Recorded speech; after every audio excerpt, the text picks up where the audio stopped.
మనకు central government గారు medical council వాళ్ళు 50 సీట్లు మేము పులివెందులకు అలాట్ చేస్తామని చెప్పినా కూడా 50 సీట్లు మాకు వద్దని చెప్పి ఎన్నికి పంపించి అక్కడ ఉన్న గత ప్రభుత్వంలో ఉన్న సామాగ్రిని గుంటూరు తరలిస్తున్నారంటే అంటే ఇక్కడ కొత్త సామాగ్రి కానీ సోమిత కానీ చంద్రబాబు నాయుడుకి లేదా?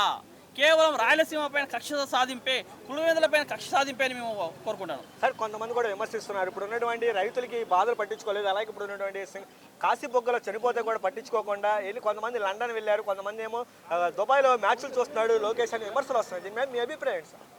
వాస్తవమే.